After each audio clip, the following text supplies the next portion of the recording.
DMTV Info, votre chaîne d'information en temps réel. La politique, la santé, le sport, les faits de société, la musique, les rumeurs et bien plus encore. Vous découvrirez cela dans notre chaîne DMTV Info.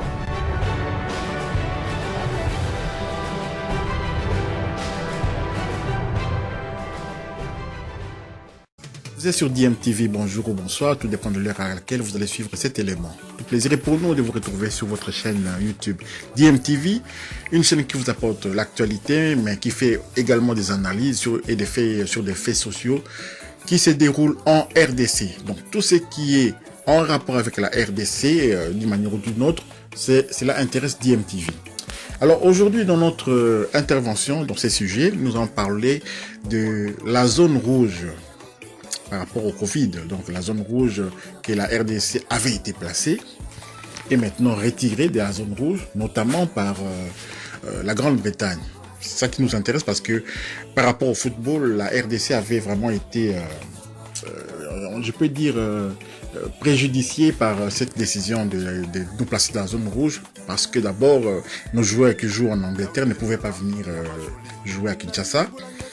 Et également les huis clos qui nous étaient imposés pour nos matchs à domicile. On a joué 2 matchs à domicile contre la Tanzanie, c'était à Lubumbashi, et c'était à huis clos évidemment. Même s'il y a eu quelques couacs quand même dans l'organisation, il y a des gens quand même qui se sont infiltrés, mais ils n'ont pas rempli les stades. Il y a toute une tribune, surtout en face de la tribune d'honneur, il n'y avait personne.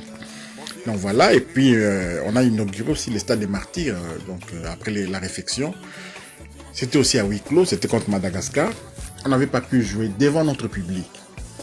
Et pendant ce temps, d'autres adversaires, eux, pouvaient bénéficier de cela, je ne sais pas, par négociation ou quoi, par rapport peut-être aux relations que leurs autorités ont avec les autorités de l'OMS ou de la FIFA.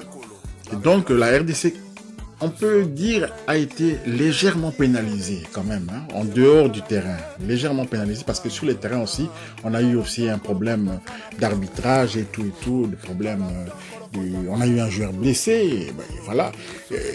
Les joueurs incriminés n'ont même pas été sanctionnés, donc l'auteur de la blessure n'a pas été sanctionné, pas de carton jaune, rien du tout, et voilà. Et la RDC est sortie de ce match à Antananarivo avec une défaite. Voilà, donc nous apprenons que la RDC a été retirée de la zone rouge.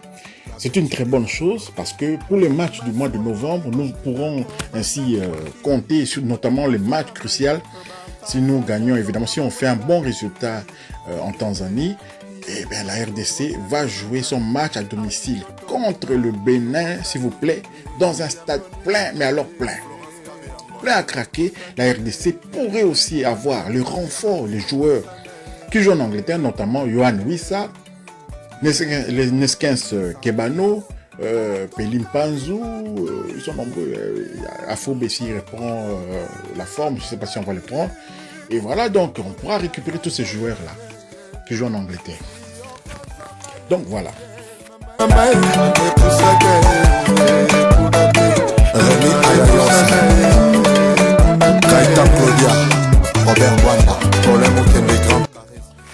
À propos de la zone rouge, justement, il faut savoir qu'à l'époque où toute la planète était confinée chez soi, pour empêcher les virus de circuler semble bien lointaine. Cette époque-là semble bien lointaine.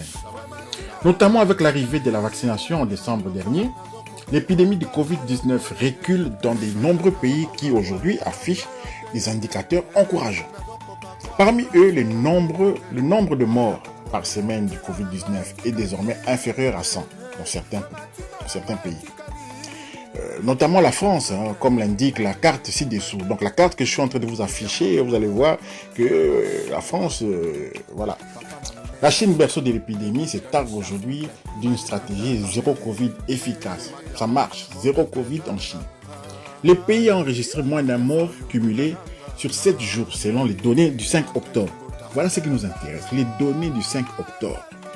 De nombreux pays africains présentent des chiffres de mortalité dus au Covid très bas, comme le Mali, le Niger, le Tchad, Madagascar, évidemment Madagascar, et la République démocratique du Congo.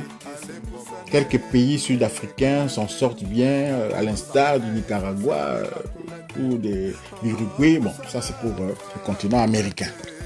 Donc voilà, la RDC, ça faisait quelques semaines, depuis le 5 octobre, on n'était plus dans cette zone rouge, mais nous avons joué le 10 contre Madagascar. On aurait pu bénéficier déjà de cette intervention-là bien avant. Ça nous aurait permis... On a joué les 7, voilà. On a joué les 7 à Kinshasa, parce que le 10 c'était à Madagascar. On a joué les 7.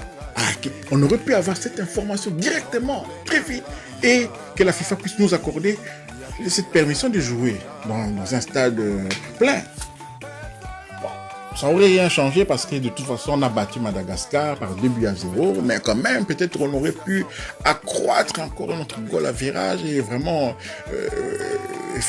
ces stades-là, premier match depuis la restauration, la rénovation de ces stades, ça aurait quand même apporté autre chose à l'image quand même. Parce que les images passent sur les écrans, sur YouTube et sur la chaîne nationale, mais sans public, c'est plus le football, c'est pas ça. Au Bénin, au moins, il y a l'ambiance, il y avait la fanfare et tout. Mais chez nous, la caméra est devant le public, parce que le public est la tribune d'honneur et derrière la caméra. Donc, on voyait en face, là-bas, il n'y avait rien du tout. Et voilà, donc c'est un grand plaisir pour nous, cette information. Nous savons que maintenant, au mois de novembre, la RDC va pouvoir jouer son dernier match à Kinshasa contre le Bénin, devant une foule immense. Mais à condition, bien entendu, de ne pas faire 0 point à Dar es Salaam en Tanzanie. À condition de ne pas perdre là-bas. Pour pouvoir continuer de rêver. Pour rêver encore à cette qualification, parce que, je vous le rappelle, 2 victoires au mois de novembre. 2 victoires seulement, rien d'autre. On gagne en Tanzanie, on gagne à Kinshasa, on est premier de notre groupe et on croise les doigts, on attend le tirage au sort qui va peut-être nous donner un adversaire moins... si ça nous donne l'Algérie, franchement, je vous assure tout de suite, on va même pas rêver. Sur 2 matchs contre l'Algérie, je ne vois pas comment on va s'en sortir. Mais si le tirage nous donne, je sais pas moi, le Mali ou bien même l'Égypte que j'ai vu ramer contre la Libye, peut être à notre portée aussi. Mais pas un pays comme l'Algérie, parce que l'Algérie c'est vraiment le top. Je pense même que l'Algérie est capable encore de faire les doublés à la CAN. La CAN qui aura lieu au Cameroun, parce que cette équipe, vraiment, c'est une équipe qui n'est pas du niveau africain. Parlons sérieusement, cette équipe algérienne, avec son armada, avec son organisation, avec son coach, n'est pas du niveau africain. Parce que si en plus l'Algérie affronte des pays africains qui se cherchent encore, qui n'ont pas encore de cohésion dans leur noyau, et bien là, vous ramassez des scores fleuves. Et quand ils sont motivés vraiment à vous écraser, vous risquez d'en prendre plus. On a vu la Tunisie même sombrer contre cette Algérie-là.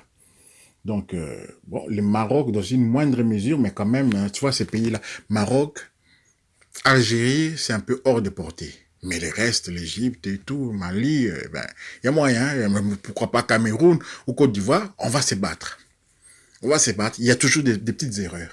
Donc voilà, ce que j'avais à partager avec vous à propos de ces sujets. Donc la RDC n'est plus dans la zone rouge. La RDC pourra compter sur ses binationaux qui jouent en Angleterre. Au mois de novembre, la RDC pourra compter sur son public, toujours au mois de novembre, lors du dernier match contre le Bénin. Bien à vous, merci d'avoir suivi cette intervention, que DMTV continue à être votre chaîne préférée, et c'est notre souhait. N'oubliez pas de vous abonner, de liker, de partager nos vidéos, et nous nous retrouvons à la prochaine émission. Au revoir.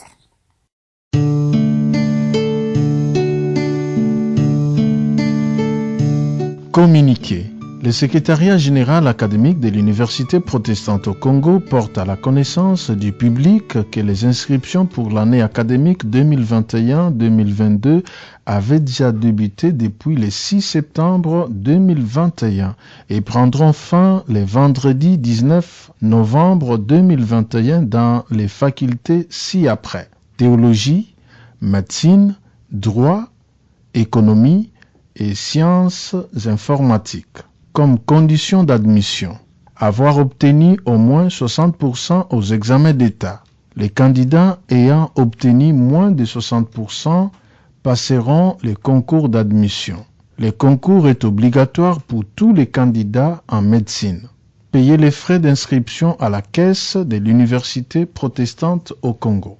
Comme élément du dossier, formulaire d'inscription à retirer à la bibliothèque centrale de l'Université protestante au Congo. Demande d'inscription manuscrite adressée au secrétaire général académique. Photocopie du diplôme d'État ou équivalent.